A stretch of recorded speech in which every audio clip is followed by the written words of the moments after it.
오늘 법문 들으시는 모든 분들이 재앙을 소멸하고 소원을 성취해서 부처님 시봉 잘 하시기를 기원하면서 오늘 건강경 17분 그 세 번째 그 말씀 드리도록 하겠습니다. 우선 그 17분의 그 내용을 좀 비춰주셨으면 좋겠습니다.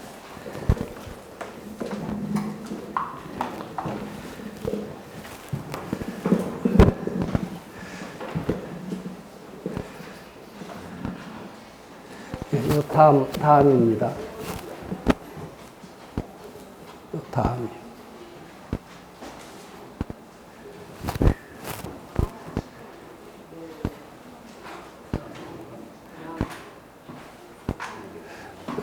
지난 시간 오늘 그 말씀을 드리기 위해서는 지난 시간의 내용을 잠시 살펴보는 것이 좋을 것 같습니다. 지난번에 이제 무슨 말씀을 드렸느냐 하면은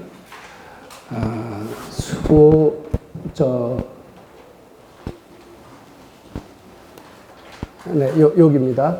둘째 줄 수보리야 어유는 어떻게 생각하는가 이제 그럽니다.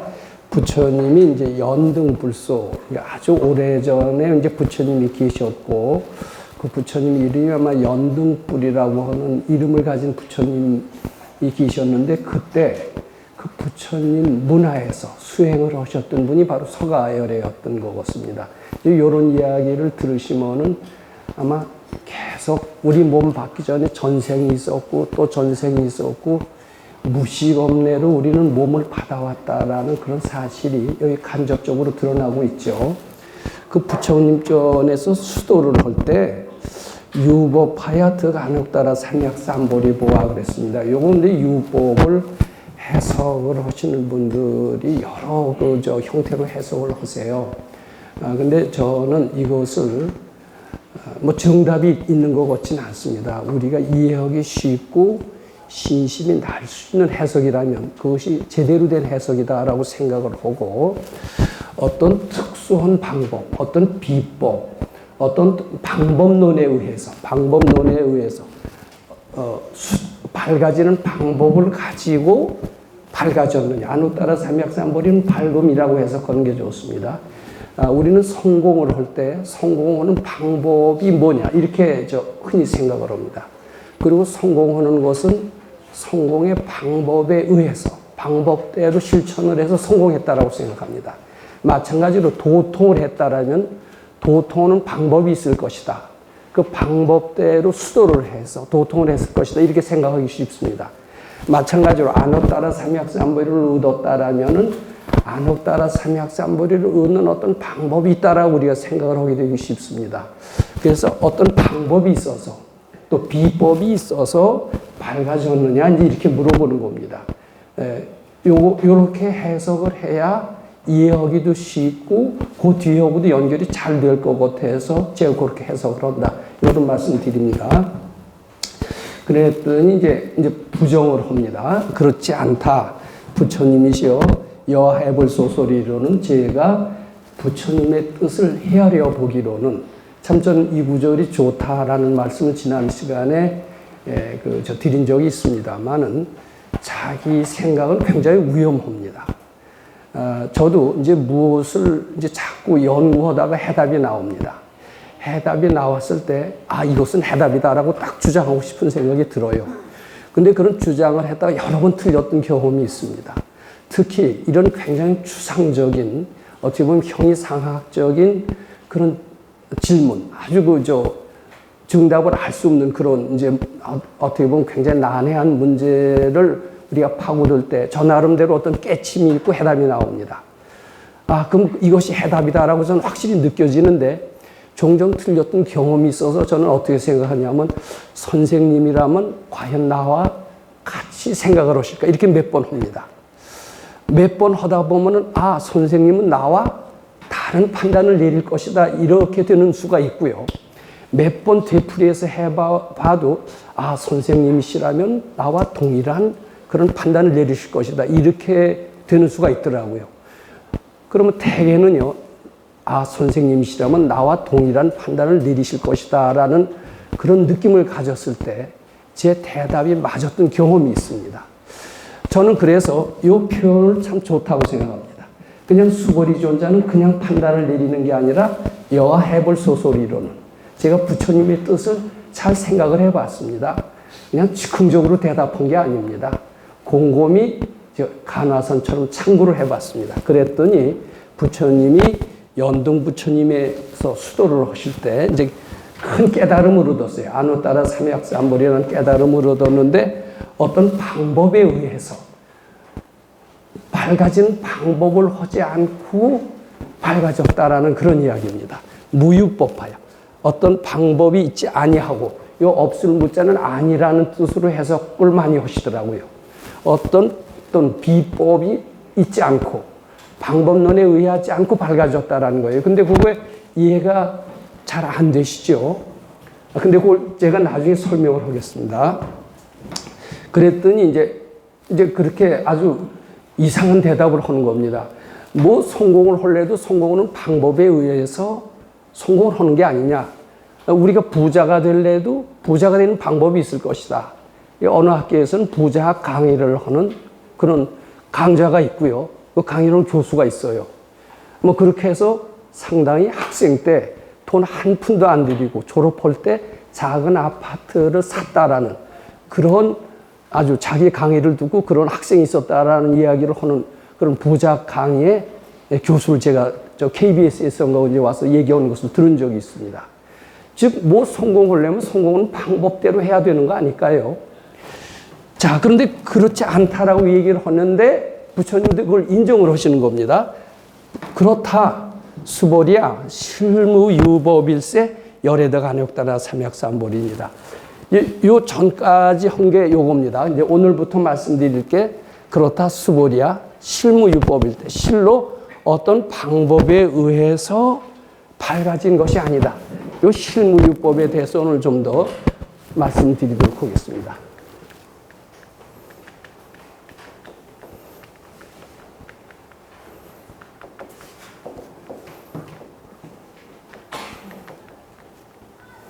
어떤 방법이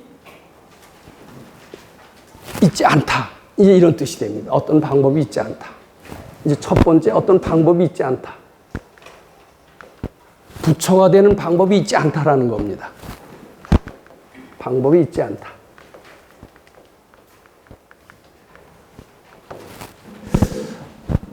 이제 요 말 뜻은요, 요렇게 해석하는 게 좋을 것 같아요. 이거 금강경 해설하시는 분들이 모두 자기 생각대로 여러 가지 해석들을 하십니다. 저도 제 생각대로 생각을 해서 그 해설서를 쓴 적도 있습니다. 근데 이제 자꾸 이것을 하면서 제가 아까 말씀드린 대로 우리 선생님께서는 이것을 어떻게 해석을 하셨을까? 자꾸 한번 그렇게 해보는 연습이 이제 저한테는 됐습니다. 그럼 어떤 뭐 아이디어라고 할지 판단이 떠올라요. 이게 되게 맞는 수가 많습니다. 그냥 자기 생각을 어떻게 보면 즉흥적으로 이렇게 얘기하는 것보다 훨씬 낫습니다. 그럼 이게 뭐냐면 방법이 있지 않다라는 게 내가 본래 부처라는 것을 여기 암시하고 있습니다. 내가 본래 부처인데 부처가 되는 방법이 어디 있느냐? 이런 뜻이 있습니다. 그건 그렇게 해야 맞습니다. 근데 여기서 네가 바로 부처다. 그런 표현을 안 쓰고 대개는 방법이 있지 않다. 이렇게 둘러서 얘기를 합니다. 바로 네가 부처다라고 하면 형상이 있는 거죠. 형상이 있는 식으로 우리한테 교육을 시킨다라면은 부처가 될 수가 없어요. 그런 표현은 불경에서 잘 안 씁니다. 있지 않다. 그 말이 그 말 같아도요, 상당히 틀립니다. 있지 않다라는 표현을 많이 씁니다. 내가 부처라면 부처가 되려고 할 필요가 없는 거예요. 그런 뜻이 분명히 하나 있다라고 보고요. 두 번째는 요 밖에 이제 마음이 포함되어 있습니다. 마음 밖에 별도의 뭐가 있지 않다. 이런 뜻입니다. 마음 밖에 무슨 뭐 현상이 있지 아니하다. 이런 뜻도 됩니다. 마음 밖에 법이 있지 아니하다. 이 법이라는 말이 두루두루 많이 쓰이는데 이 법을 제가 설명하기보다도 그냥 이해해 주시기 바랍니다. 법이 있지 않다. 이제 다 마음이 만들었다. 이런 뜻으로 해석합니다. 왜 일체유심조라고 하지 않고 마음 밖에 법이 있지 아니하다. 이것을 한자로 참선한 분들은 심외 무법이라고 합니다. 마음 밖에 뭐가 법이 있지 않다라는 것은 다 네 마음이 만든 것이다. 이런 뜻이 됩니다. 일체유심조의 진리가 요 안에 포함되어 있습니다. 그 다음에 마음 밖에 법이 있지 않기도 하지만 마음 속에 법 또한 있지 아니다. 이런 뜻도 되어 있습니다. 이건 무슨 뜻이냐면 공이란 뜻이에요. 공. 저는 이 실무유법은 이런 세 가지 의미를 가질 수 있다라고 생각을 합니다. 근데 이 세 가지 의미가 다른 게 아니에요. 결국은 다 같은 내용이다. 이런 말씀도 드리고자 합니다. 즉, 이것을 다시 말씀드린다면 어떤 방법으로 밝아진 게 아니다. 어떤 방법으로 부처가 된 게 아니다. 내가 본래 부처다 이겁니다. 그렇게 이해하시는 게 지금 좋습니다. 실무유법일세 열애덕 안욕따라 삼약삼벌이니라. 일단 그렇게 해석을 하고요. 이게 첫 번째 것으로 이제 그렇게 쓰는 겁니다. 수벌이야. 약유법하야. 그 다음으로 남겨주세요. 약유법하야.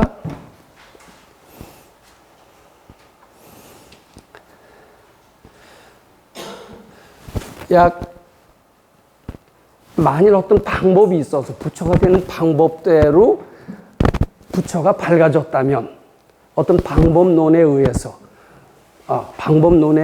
밝아졌다라면은 연등불이 즉 불여하수기 하사대 나한테 수기를 주시고 너는 내세 부처가 돼서 호를 서가모니라고 허리라 하라. 너는 내세 부처가 돼서 그 이름을 서가모니라고 그렇게 하시지 않았을 것이다. 여기 부정이 있어요. 즉 불여하수기 하사대 이런 뜻입니다. 어떤 방법을 통해서 어떤 비법을 통해서 부처가 되는 방법을 통해서 부처가 되었다라면은 그 부처는 가짜 부처고 수기를 주시지도 않았을 것이다. 난 어떤 방법을 통해서 부처가 된 게 아니라 본래 부처임을 깨달아서 부처가 됐다. 이런 뜻이 포함되어 있습니다. 그럼 우리 수도라는 건 뭐냐 하면요. 부처 되려고 수도할 필요는 하나도 없다고 생각합니다. 수도 뭐 때문에 한다라고 생각합니까? 우리는 부처 되려고 수도한다라고 생각을 합니다. 자, 뭐 때문에 여기 오시죠? 물론 내가 어떻게 감히 부처가 되기를 바라느냐. 나는 내 앞에 있는 모든 고통이나 좀 면했으면 좋겠다. 취직이라도 좀 잘 됐으면 좋겠다. 뭐 이런 여러 가지 자기 소원을 걸고 오시는 분들이 아마 있을 겁니다. 이제 그건 마찬가지입니다. 도통을 하려고 하지 않을 것이다. 근데 이제 경우에 따라서는 나는 도통이 목표다. 뭐 이렇게 하시는 분들도 있을 겁니다. 근데 이게 부처님 입장에서 볼 때는요. 도통하려고 노력을 할 필요가 있는 게 아니라는 겁니다. 왜냐하면 우리는 본래 도통은 존재라는 거예요. 우리는 부처와 똑같은 존재라는 겁니다. 우리는 행복해지려고 노력을 합니다. 근데 노력할 필요 없다라는 거예요. 우리는 본래 행복한 존재라는 겁니다. 나는 도통도 바라지 않고 행복도 바라지 않는다. 내가 신심이 늘 없어. 툭 하면 의심만 자꾸 생긴다. 어떻게 하면 신심을 키우겠느냐. 이제 이렇게 질문을 한다라고 쳐요. 그럼 부처님은 어떻게 대답하실 것 같아요? 어떤 방법에 의해서 신심이 커진다. 절대로 이렇게 얘기 안 하십니다. 너희는 본래 신심을 부족한 존재다. 이렇게 얘기를 하십니다. 그럼 할 거 아무것도 없겠네요. 근데 저는 그렇게 말씀하시는데 동의할 수 없습니다. 제 마음을 들여다보면 저는 역시 의심으로 꽉 차 있고 고통으로 꽉 차 있고 부처라고 얘기하시지만은 부처라는 생각은 조금도 들지 않습니다. 그리고 그럼 제가 부처라면 아무 노력도 안 해도 된단 말입니까? 이제 이런 우리는 의문을 가질 수가 있습니다. 그럼 부처님이 어떻게 얘기를 하실까요?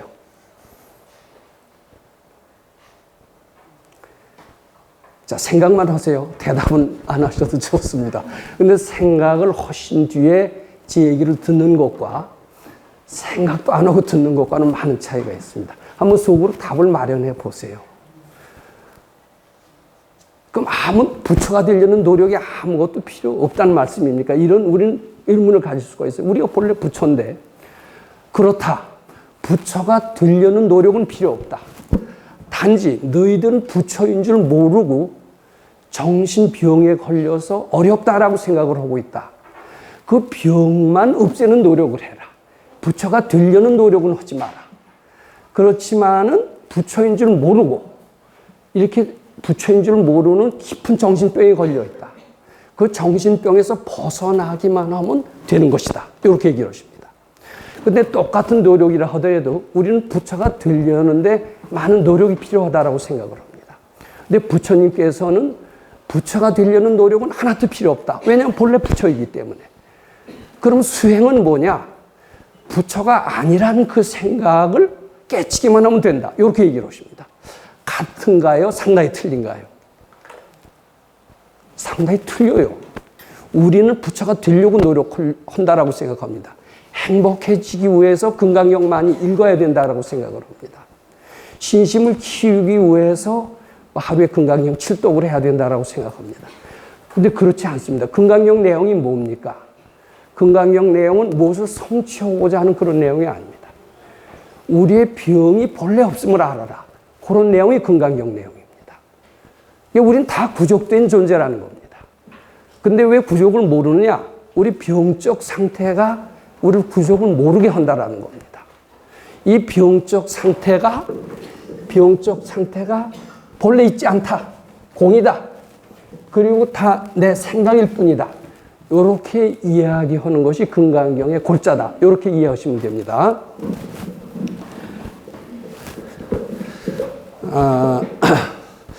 그래서요, 요 보세요. 이 실무유법일세. 어떤 비법이 없이 본래 부처여서 밝아진 거지, 부처가 아닌데 노력으로 해서 밝아진 게 아니다라는 그런 뜻을 우리는 알아야 됩니다. 우리는 노력으로, 우리가 부처도 아닌데 부처가 될 수가 없습니다. 마치 우리 안데르센의 미운 오리 새끼 이야기를 우린 다 알고 있습니다. 미운 오리라면은 절대로 백조가 될 수가 없어요. 본래 백조이니까 백조가 되는 겁니다. 근데 자기는 백조인 줄 모르고 오리 틈바구 속에서 오리인 줄로 착각하면서 주위의 뭇오리들한테 많은 고통을 받습니다. 그럼 그 오리한테 뭐라고 얘기를 해야 행복해지겠습니까? 너 오리 아니다. 오리라는 생각만 벗어나라. 너 이미 백조가 돼 있다. 아마 그렇게 얘기를 할 겁니다. 마찬가지로 이 실무유법일세. 우리 본래 부처다. 부처니까 연등불이 나한테 수기를 주시고 그리고 너는 내세 부처가 돼서 호를 서가모니라 하리라고 그렇게 얘기를 하셨지. 했다. 이제 이런 이야기입니다. 그 다음 얘기가 재밌습니다. 왜냐하면은 열애라는 것은 즉 제법의 여인이라. 이것도 이제 그 해석이 이제 그 해설서를 보세요. 뭐 여러 훌륭하신 큰 스님들이 해설서를 쓰셨기 때문에 이제 거기에 대해서 뭐라고 여기서 논평을 감히 이제 드릴 수 없습니다만은 하여튼 해석은 이 문장이 매끄럽게 진행되도록 그렇게 해석을 아마 하는 것이 올바른 해석이다라고 생각을 합니다. 열애라는 것은 즉 제법의 여인이라. 이것이 모든 법의 뜻과 같다. 뭐 이 글자 그대로 해석하면 이렇게 됩니다. 제법이라고 하는 것, 모든 법이라는 것은 우주를 얘기한다라고 보고, 이건 백 선생님의 해석이기도 합니다. 우주의 뜻 그대로다. 이렇게 해석을 하세요. 열애는 즉 제법의 여이다.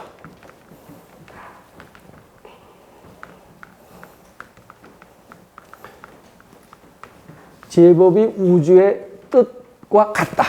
우주의 뜻 그대로라는 겁니다. 그러니까 부처님이 어떤 분이세요? 나라는 게 없는 분이 부처님입니다. 나라는 게 나라는 게 없기 때문에 우주의 뜻대로 사는 분이 부처님이다. 이런 뜻입니다. 요것을 제가 이제 좀 쉽게 해석을 합니다. 이해하도록 말씀을 드린다면은, 자, 실무유법의 뜻은 마음 밖에 본래 법이 있지 않다. 다 내 마음이 만든 것이다. 근데 그 마음 또한 본래 있지 않다. 본래 없다. 일체유심조, 즉 심의 무법과 공을 이해를 한다라면은 요것은 쉽게 말해서 내가 부처가 아니고 부처와는 상관이 없다라는 열등감이 본래 없음을 안다라면 난 부처와 동일하다는 것을 알게 되는 겁니다. 그 열등감이 없어서 부처와 둘이 아니라는 것을 이해하는 순간에 부처가 된다는 것은 너무나 당연합니다. 그것은 진리입니다. 우주의 뜻이기도 합니다. 그래서 연등불이 나한테 수기를 준 것은 왜 수기를 줬느냐? 바로 일체유심조와 공을 깨쳐서 부처와 둘이 아니라는 것을 알아서 자각을 해서 부처가 된 것은 너무나 당연하기 때문에 너 바로 부처다. 시간 문제이지만 얼마 있다 너 부처가 될 것이다. 이렇게 얘기한 것은 그 진실한 그 이치를 따라서 자연스럽게 한 이야기다. 이런 우주의 뜻 그대로 이야기한 것이다. 이렇게 이해하신다면 이 문장이 좀 부드럽게 되지 않을까 싶습니다. 우주의 뜻 그대로다. 만일 어떤 사람이 이야기하기를 부처님께서 안옥따라 삼약삼보리를 얻었다라고 이야기를 한다면 안옥따라 밝아짐을 어떤 방법을 통해서 얻어진 것이라고 얘기를 한다면 이것은 잘못된 것이죠. 그래서 고두에 안옥따라 삼막삼보리라 하면 그리고 수보리야 실무유법일세 불이득 안옥따라 삼약삼보리니라 이제 이렇게 그 말씀을 하셨는데 안옥따라 삼약삼보를 얻은 게 아니라 본래 안옥따라 삼약삼보리다. 그런 뜻으로 실무유법이라는 표현을 쓴 겁니다. 자, 여기까지 말씀을 드리고요.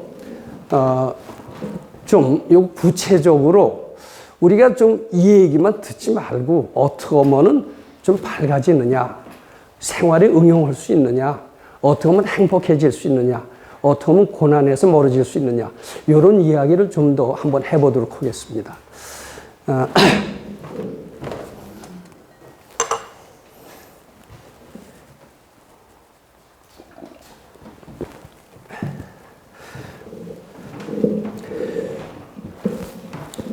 제가 조금 전에 이런 말씀을 드렸습니다. 우리는 본래 부처와 다르지 않다. 이건 뭐 제 얘기가 아닙니다. 부처님도 그렇게 얘기를 하셨습니다. 부처님이 깨닫고 보시니까 모든 중생들이 그대로 부처의 덕성을 그대로 가지고 있었다는 이야기입니다. 이 사람들한테 설법을 해서 새롭게 부처가 되라고 이 얘기할 필요를 하나도 느끼시지 못했다는 겁니다. 그래서 나는 그냥 조용히 열반에 들 것이다. 요게 이제 화엄경이 화엄경을 설하시게 된 아마 그 뒷이야기 속에서 이제 나온 이야기입니다. 이제 그런 정도로 우리는 부처와 똑같다라고 이제 그렇게 부처님은 인정을 하셨습니다. 근데 우리는 부처라고 생각을 하나도 못 합니다. 그리고 왜 이렇게 반대로 부처가 되려고 그럽니다. 근데 부처가 되려고 노력할 필요가 없다라는 겁니다. 뭐냐? 부처인 줄을 모르는 것만 없어야 된다. 부처인 줄 모르고 부처가 되려고 하는 것은 어떤 병적 상태다. 이 병적 상태에서만 벗어나기만 한다라면 바로 부처와 둘이 아님을 깨달을 것이다. 부처와 불이임을 깨닫게 될 것이다. 요겁니다. 문제는 병적 상태를 어떻게 제거하느냐라는 겁니다. 근데 아마 발근이가 보시면은 깊은 병이 들면은 병을 치료하는데 상당히 시간이 오래 걸리기 때문에 병에서 벗어나기도 어렵고 금생에 부처가 되기도 어려워요. 근데 병의 정도가 그렇게 깊지 않는다라면은 그것을 병적 상태에서 벗어나는 것은 아마 어렵지 않게 보시고 그 병적 상태에서 벗어나게끔 하는 그런 방법을 얘기하셨습니다. 그것이 뭐냐면 금강경이다라고 저는 말씀드리고 싶습니다. 우선 금강경의 대표적인 사국에 다 아시죠? 그것은 범소유상은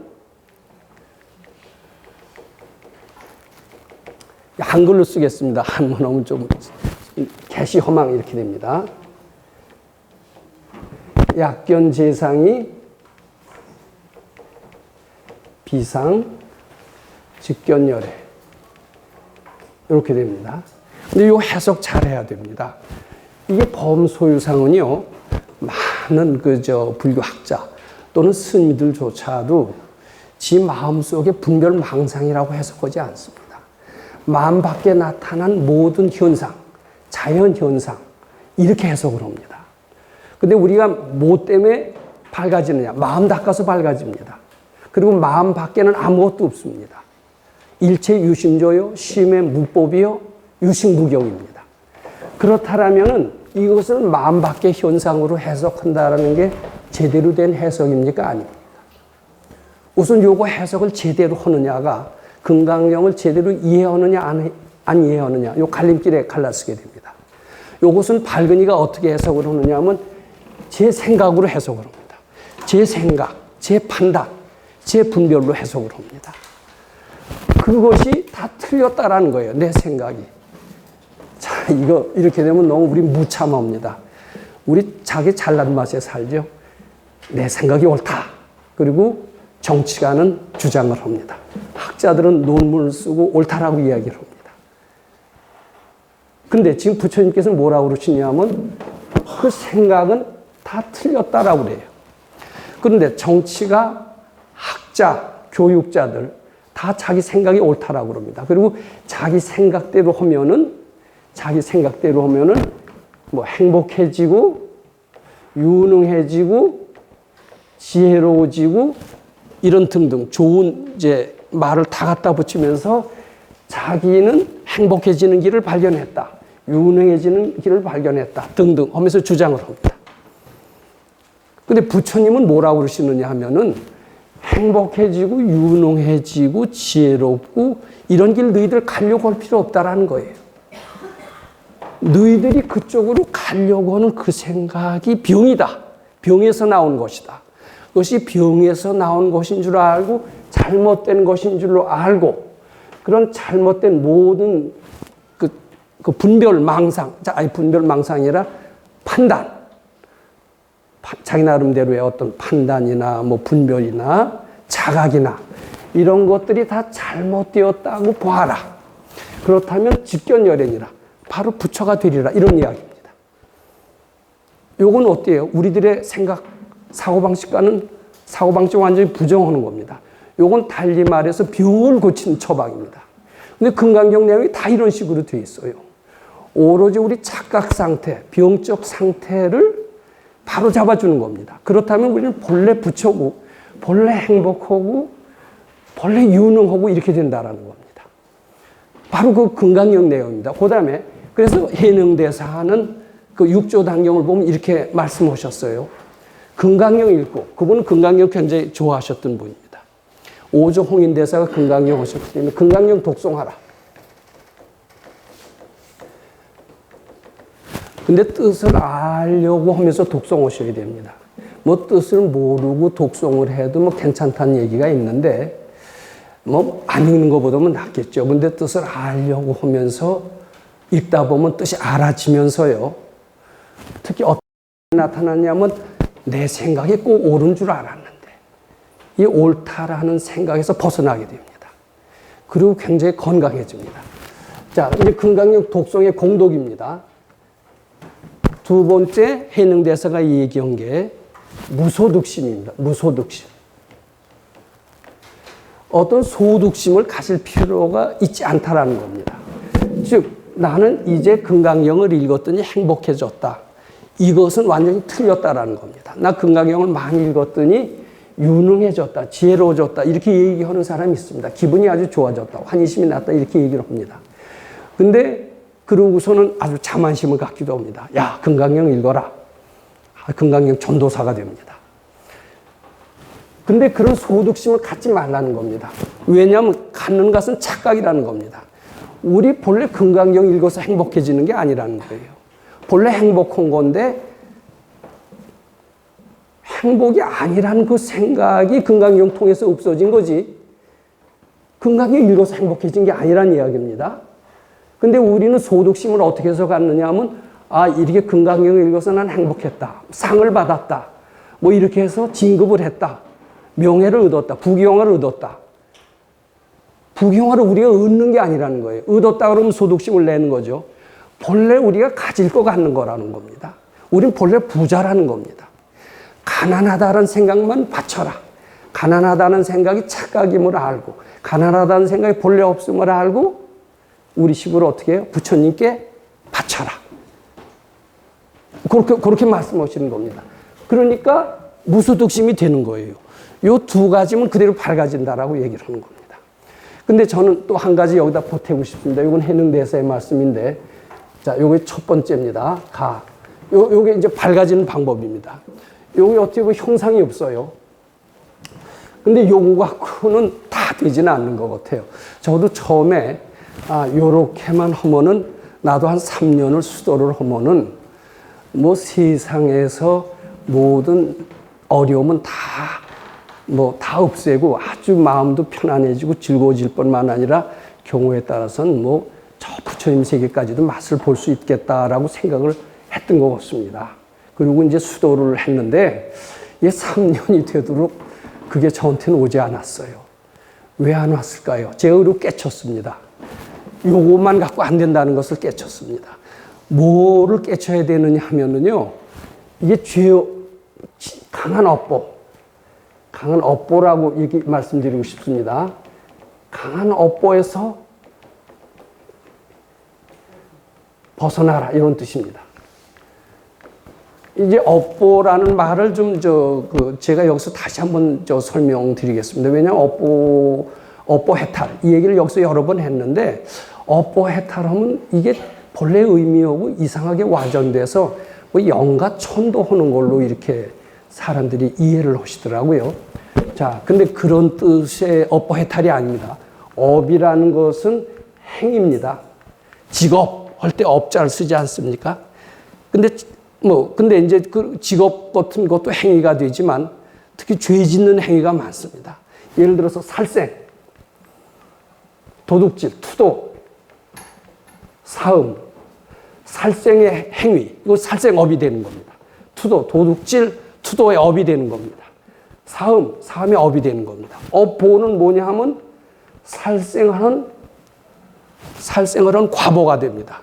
과보는 두 가지로 나타납니다. 하나는 육체적으로 나타나고요. 하나는 정신적으로 나타납니다. 살생하는 업보는요, 정신적으로 특히 공포로 나타납니다. 불안으로 나타납니다. 자, 이 도둑질한 업보가 많다라고 한번 가정해 보시죠. 도둑질한 업보는 뭐냐 하면은 그것도 육체적으로는 굉장히 빈곤으로 나타나고요. 정신적으로는 굉장히 부건고로 나타납니다. 근데 태어날 때부터요, 당당한 사람이 있어요. 그리고 태어날 때부터 주기를 좋아하는 사람이 있습니다. 근데 태어날 때부터요, 당당하지 못해요. 쭈삣쭈삣한 사람 많습니다. 저도 아마 그랬던 편이었던 것 같습니다. 그리고 줄 줄 몰라요. 누구한테 받는 것만 좋아합니다. 근데 소수의 사람은, 대개 임금으로 태어난, 왕자로 태어난 사람은 역시 좀 다른 것 같아요. 태어날 때부터 당당합니다. 임금의 기질을 갖고 태어났다, 이런 사람이 있습니다. 태어날 때부터 당당합니다. 그리고 누가 주는 것을 좋아하는 것보다는, 받는 것을 좋아하는 것보다는 주기를 좋아합니다. 그런 사람이 가끔 있어요. 그런 사람은 결국 큰 일을 합니다. 그것은 무엇이냐 하면은 이런 도둑의 업보를 해탈한 사람입니다. 도둑의 업보를 해탈해서 마음속에 궁한 마음이 없어서 주는 마음으로 꽉 차서 그런 사람은 사업을 해도 잘 됩니다. 사업을 해서 안 되는 사람 많습니다. 돈 벌기 힘들다고 합니다. 돈 벌기가 힘듭니까? 돈 버는데 방해하는 그 업이 방해하는 겁니다. 무슨 업이냐 하면 도둑질한 업이 있어서 그래요. 궁한 업 때문에 그 궁한 업이 딱 맞고 있으니까 돈 벌기가 어려운 거예요. 돈 벌기 어렵다라고 하는 것은 다 거짓말입니다. 근데 경우에 따라서 야, 돈 벌기가 얼마나 쉬운데 길에 깔려드는 게 다 돈이야, 이렇게 보이는 사람이 가끔 있습니다. 그것은 그게 무슨 방법을 알아서 그런 게 아닙니다. 지속의 궁한, 어떻게 보면 도둑의 업이 본래 없음을 알았든가, 도둑의 업보를 해탈한 사람인 경우에 그렇게 보입니다. 즉 제가 여기서 무슨 말씀을 드리느냐 하면은 해능대사의 처방이 있습니다. 금강경 독송해라. 무소득심을 연습해라. 근데 무소득심은 우리가 이만하면 됐다라는 것을 부처님께 바치는 것. 그것을 무소득심으로 해도 됩니다. 금강경 있고 올라온 생각을 바치는 것. 그것이 바로 무소득심이나 마찬가지입니다. 근데 그것만 가지면 제가 다 될 줄 알았어요. 근데 안 됐습니다. 왜 안 됐나 고 살펴봤습니다. 그랬더니 제가 강한 업보에서 벗어나지 못했다는 것을 발견했습니다. 저한테 강한 아주 지중한 업보가 있었던 것 같습니다. 말하자면 우리가 사회에서 취직을 할 때 보통 이력서를 봅니다. 근데 이력서에 전과자가 난 깜빡 어디 서대문 교도소에서 3년을 복역했다 그러면 절대로 취직 안 되죠. 그런 사람은 너 취직하려면 지금부터 마음 잡고 참여를 하고 그리고 사회봉사 몇 년 하고 그리고 반성문 써와. 이걸 인정하면은 그리고 인정이 되면 너 취직시켜준다. 뭐 이런 조건을 걸 수가 있습니다. 근데 저한테는요, 강력한 전과가 있었던 것 같아요. 금생에는 뭐 그런 전과가 없었는지 몰라도 제 마음속에 수도를 하다 보니까 끊임없는 장애가 오는 겁니다. 지중한 업보가 있어요. 강한 업보가 저한테 있었던 것을 발견했습니다. 그 전과나 마찬가지입니다. 전과자나 마찬가지입니다. 그 전과자가 취직을 안 되듯이 저는 3년 만에 밝음을 결국 체험하지는 못했습니다. 그래도 많이 나아졌습니다. 그런데 저는 이제 이렇게 얘기를 합니다. 금강경 있고 바치는 거 다 좋다. 근데 그것만 갖고는 안 된다. 뭘 해야 되느냐? 우선 업보에서부터 벗어나라. 이렇게 말씀드리고자 합니다. 그러면 저 사람이 지금 얘기하는 강사가 무슨 전과가 있다고 그래. 뭐 나쁜 짓 했나 뭐 이렇게 생각하실지 모릅니다. 근데 제가 말하는 전과는 지금 생각하시는 그 전과하고는 약간 틀립니다. 아마 다른 분들이 생각하는 전과하고는 조금 틀릴 겁니다. 지금 생각해봐도 이것은 저한테 큰 허물이었던 것 같습니다. 허물인지도 몰랐어요. 뭐냐 하면은 저는 사녀 일남의 외아들이었습니다. 그리고 아버지는 집안을 잘 안 돌보시는 아주 좀 그런 분이었어요. 이제 그건 내 책임이 아닌 줄 알았는데 공부를 하고 보니까 그것도 제 책임이더라고요. 왜 그런 아버지 밑에서 제가 태어났을까? 그건 내 책임 아니야. 아버지가 나쁘지. 이런 생각을 많이 했는데 우리 일체유심조 배웠죠. 배우고 보니까 제가 어른 공경 제대로 안 했으니까 그런 나를 괴롭히는 나한테 열등감을 심어주는 그런 아버지를 만났다는 것을 공부 한참 한 뒤에 알았어요. 이게 아버지가 집안을 안 돌보고 어머니 혼자서 하는데 유일한 기대주가 접니다. 어렸을 때 몸은 비록 약했지만 얘는 괜찮다라고 생각을 한 겁니다. 그래서 나한테 일편단심이었습니다. 아주 모든 것을 다 바쳤습니다. 죽으려면 하면 죽는 신용까지 했을 겁니다. 제가 어려운 살림에서 아버지는 딴 척만 하고 돈 생기면 나가고 딴 여자나 좋아하고 어머니가 살림을 끌어오시는 것을 너무나 딱하게 생각을 해서 자, 내가 대학만 졸업하면 돈 벌어서 어머니한테 효도를 해야지. 굳게 마음을 먹었습니다. 그리고 아버지의 나쁜 버릇은 절대로 담지 말아야지. 이렇게 굳게 결심을 했습니다. 우리 아버지는 술 좋아하고 등등 안 좋은 게 많았습니다. 근데 저는 굳게 결심하면서 술 입에도 대지 않는 연습을 했습니다. 여자도 가까이 가지 않는 연습을 했습니다. 그리고 대학만 졸업하면 우리 집 가난한 살림을 끌어다가 크게 이룩하겠다. 우리 어머니한테 효도해야 되겠다. 이 생각을 굳게 가졌고 어머니의 그 헌신, 그 노력에 아주 마음을 깊이 새겼습니다. 저는 뒤늦게 우리 어머니한테 꽤 잘했다라고 생각을 하고 나만한 효자도 드물다라고 생각했던 적이 여러 번 있었던 것, 주위 사람들한테 얘기한 적이 있었습니다. 자, 우리 어머니하고 어때요? 친해요? 안 친해요?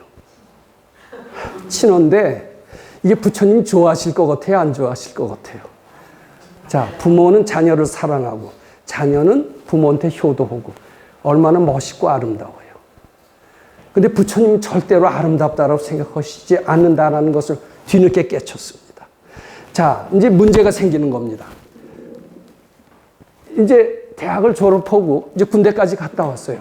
취직을 해서 집안을 일으킬 당시입니다. 우리 아버지는 여전히 밖에서 건달처럼 지내신 분입니다. 이제 제가 가장을 일으키고 절호에 찬습니다. 근데 저한테 고민이 생겼어요. 훌륭한 선생님을 만났어요. 출가하러 가고 싶은 거예요. 야, 간다라면 우리 어머니가 분명히 반대할 텐데 그런 불안한 생각이 들기 시작을 했습니다. 그렇지만 이 공부는 안 해서는 안 될 것 같아요. 적어도 100일이라도 하자. 바로 이제 그분이 여기 백성욱 박사님이시고요. 바로 그분의 가르침이 금강경 공부하고 올라오는 생각을 틀린 줄 알고 다 바치라는 그 두 가지 가르침을 펴셨던 분입니다. 그래서 그래 간다고 했더니요. 우리 어머니가 내 바지가랑이를 붙들고 우는 거예요. 안 된대요. 근데 그걸 내가 아주 뿌리쳤습니다. 이미 간다라고 얘기를 다 해놨는데 어떻게 안 갑니까? 그리고 가야 내가 될 것 같아요. 그래서 달랬어요. 거기 가는 게 유학 가는 것보다 낫습니다. 해외 유학 가서 박사 받는 것보다 훨씬 나은데 제가 오래 있지 않을 거예요. 뭐 한 100일만 있다 나올 겁니다. 살살 꼬시기도 하고 그래서 집을 나왔습니다. 나왔는데 제 가슴은요 미어지는 듯 했습니다. 그러고서 출가를 했습니다. 출가했는데 마음은요 어디 있겠어요? 부처님을 향했겠어요? 늘 집에 가 있겠어요? 이게 주위 어머니하고요 사녀 일남의 그래도 똑똑한 아들이라고 생각을 했는데 막상 써먹을 때쯤 되니까 싹 날라버리네요. 우리 어머니의 마음은 저한테 딱 붙어 있었고요. 제 마음도 딱 붙어 있어요. 이게 붙어 있는 게 세상에서는 그럴듯하고 괜찮은 것 같은데 저 뒤늦게 알았어요. 발근이가 보면요. 큰 허물인 거예요, 이게. 깜깜해지는 거예요. 몰랐어요. 나중에 그런 얘기를 하세요. 네 공부를 방해하는 사람은 너희 어머니 같은 사람은 천하에 어디도 없다. 이런 얘기를 해요. 말 돼요? 믿어지세요? 근데 그거 안 믿었어요. 근데 알고 보니까 우리 어머니 생각을 하면 눈물이 나오고요. 바치는 거고 뭐고 다 잊어버립니다. 근데 바쳐야 부처님한테로 가죠. 바쳐야 어둠에서 벗어나죠. 그리고 바쳐야 깨닫죠. 근데 우리 어머니는 굉장히 장애가 되는 거예요. 그건 몰랐어요. 자, 그러고선 뭐라고 그러냐면, 우리 어머니한테 내가 여기서 얼마 공부하면은 크게 깨쳐서 성공을 해서 유학 간 것보다 나아서 보답을 해야 될 텐데, 이런 생각을 하면서 저한테는 목표의식이 생겼습니다. 나는 성공을 해야지. 성공해야지. 근데 생각대로 잘 안 받쳐져요. 안 받쳐지는 이유가 뭐냐 하면은 어머니하고 지중한 업보 때문에 그렇습니다. 어머니한테 마음을 너무나 붙여놓은 겁니다. 말하자면 그것이 나중에 보니까요. 전과자나 똑같아요. 못된 짓을 한 겁니다. 부처님 입장에서 볼 때 못된 짓입니다. 살생업보였는지도 모릅니다. 우리. 근데 전생 우리가 모르니까 사랑스러운 우리 어머니지. 저희하고 나하고 살생업보가 있다. 이런 상상은 할 수조차도 없었어요. 지금 어떻습니까? 남자 되시는 분들은 처자식 있죠? 사랑스러워요? 안 사랑스러워요? 그런데 그렇게 보입니다. 그러니까 결혼도 하고 애도 낳고 이렇죠. 그리고 그 자식으로 해서 열심히 하면서 뜁니다. 근데 자기 속마음을 언제 한번 볼 기회가 있다라면은 절대로 그런 생각 안 하실 거로 압니다. 이 겉마음과 속마음이 그렇게 틀린 줄은 정말 몰랐던 것 같아요. 스님들도 몰랐던 것 같아요. 불교 지도자도 못했던 것 같아요. 근데 가끔 선사는 이런 얘기를 해요. 부모 처자가 얼마나 왼수인지를 아느냐. 저 종종 스님을 지냈던 해인사의 해암 스님이 언젠가 교수 불자 연합회라는 데 와서 첫 번째 선법문처럼 하셨던 것을 제가 기억합니다. 그 얘기 시원했어요. 저는 이해가 됐었습니다. 즉 어머니한테 붙여놨던 것은 부처님을 향하는데 굉장한 장애가 됐습니다. 바치려고 해도 어머니 업보가 잡아 끄는 겁니다. 그래서 바치다 말다 그래도 한 3년을 하니까 시원하더라고요. 마음이 굉장히 달라졌습니다. 그런데 제 목표를 가지고 성공해야지. 공부가 잘 안 되면 왜 안 되나 이랬어요. 조금 편안하면 된다. 이렇게 했어요. 해야지 하는 게 뭐예요? 탐심이에요, 이게. 왜 안 되나 하면은 진심이에요. 이만하면 된다 하면 치심이에요. 그러니까 3년을 제가 금강경 무소득시만 했으면 아마 3년 만에 저는 뭐 이 자리에 나타나지 않을 정도로 아마 한 소식을 했었을지 모릅니다. 근데 아마 전과에 뭐 살생 업보인지 이런 업보가 있었고 그 죄값 때문에 부처님이 하는 데서 굉장히 멀어졌던 겁니다. 그래도 3년을 하니까 편안해졌고요. 병정 상태가 사라지고요. 그때가 아마 공부의 첫 단추라고 저는 생각을 합니다. 근데 지금 결론만 말씀드린다면은 이런 업보에서 벗어나지를 못한다면은 결국은 무상불교가 되질 않습니다. 반대로 이 업보가 없으면은요, 업보가 없는 사람, 업보가 적은 사람은요, 무상불교가 돼요. 보통 참선은 불립문자라고 그럽니다. 무상보시라고 그러고, 무상불교라고 얘기합니다. 그리고 이제 그 선은 대개, 선하신 분들은 선은 굉장히 어렵지만 금생에 되는 가르침이라고 그럽니다. 그런데 교는 불립문자가 아닙니다. 요건 불립문자하고 형상이 없는 불교입니다. 요 교는 형상이 있어요. 공부해야지 하는 겁니다. 요거는 본래 부처인 줄 아는 그런 선수행입니다. 근데 교는 부처가 돼야지. 보시, 지계, 인욕, 육파라미를 해서 부처가 돼야지 하는 겁니다. 근데 발근이의 말에 의하면은 선수행 제대로 하면 금생의 일이라고 그럽니다. 교를 하면은 금생이 잘 안 된대요. 내생에 될 공산이 많다라고 합니다. 그래서 비록 어렵기는 하지만 참선을 하라고 얘기를 합니다. 자, 그런데 참선을 하더라도 전제 조건이 있습니다. 저처럼 지중한 업보를 가져온 사람은 참선 문턱에 들일 자격이 없어요. 업보 해탈부터 해야 됩니다. 죄업을 참여부터 해야 됩니다. 그런 참여를 하고 전 3년 하면서 준비가 됐어요. 준비가 됐는데 이만하면 되었다라고 생각을 했던 것 같아요. 그러고서 나왔어요. 그리고 새로 시작을 하는 겁니다. 이제 자꾸 시간이 됐다고 그래서요. 제가 한 10분 쉰 뒤에 다시 말씀드리도록 하겠습니다. 자, 10분 휴식하도록.